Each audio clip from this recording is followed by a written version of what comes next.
大家好，歡迎收睇全民學中醫。今集嘅主題係心病也能新藥醫4，想死點樣醫？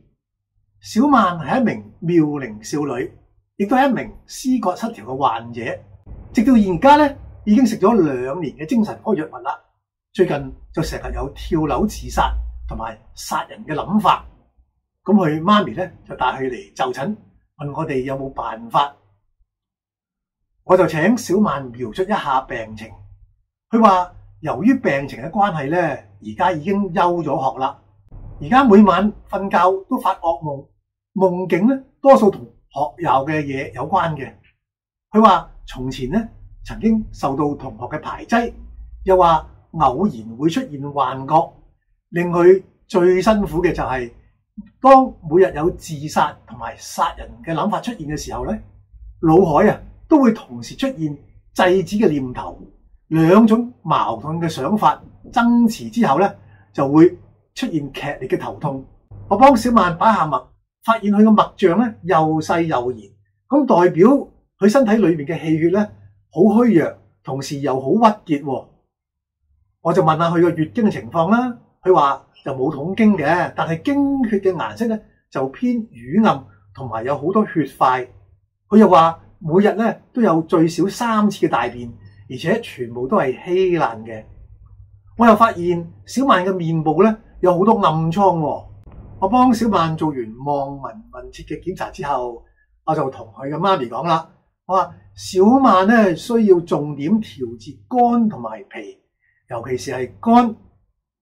同時解釋中醫講嘅肝同脾咧，就唔係講有形嘅器官，而係講無形嘅肝氣同埋脾氣。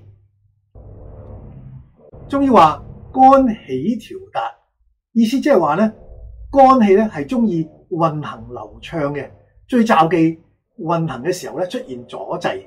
咁好明顯啦，小曼嘅肝氣咧就係調達啦，運行嘅時候咧有嚴重嘅阻滯，而且連帶係影響咗脾氣添，導致脾氣虛損咗。所以小曼反常咁樣每日屙3次嘅稀便。中醫咧又講肝藏魂，魂係指一種精神嘅活動，亦都係大腦功能其中一個面向，由肝氣嚟管轄嘅。肝氣調達嘅時候咧，就能夠履行藏魂嘅任務啦。與魂相關嘅精神活動就會正常。相反啦，當肝氣唔調達啦，唔能夠履行藏魂嘅任務啦，嗱，中醫叫肝不藏魂啊吓。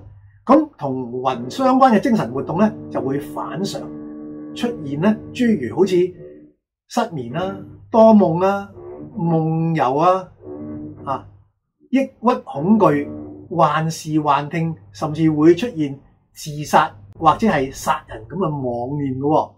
因此醫治小曼嘅方針咧，就係幫佢調暢肝氣，肝氣恢復調達，就能夠重新履行藏魂嘅任務。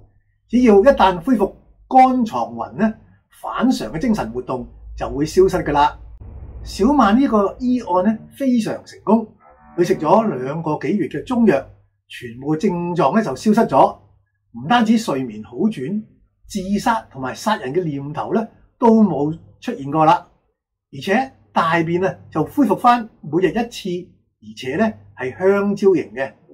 經血方面咧顏色就變得鮮紅，而血塊咧就減少咗好多，而且面上面嘅暗瘡亦都不翼而飛啦。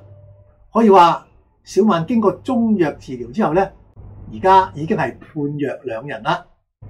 以下有2點補充。第一，中醫學入邊肝五行咧係屬木，而脾咧係屬土嘅。咁木咧係能夠克土嘅。如果肝氣有失調達嘅話咧，就可能過分咁樣克土。中醫咧就叫做肝木成脾土，咁就會導致脾氣虛弱，甚至咧下陷啦。第二，《黃帝內經》話：心藏神，肺藏魄，肝藏魂，脾藏意，腎藏志，神魄魂意志，就係講唔同嘅精神活動亦即係大腦功能嘅唔同面向。佢哋咧分別係受心氣、肺氣、肝氣、脾氣、腎氣所管轄嘅。任何一樣出現咗問題，都可能影響同佢相關嘅嗰種精神活動。好，今次講住咁多先，下次再見。支持全民學中醫，讓中醫智慧家傳戶曉。請訂閱、讚好同埋分享開去，記得撳埋個鐘仔，以後就會收到最新片段㗎啦。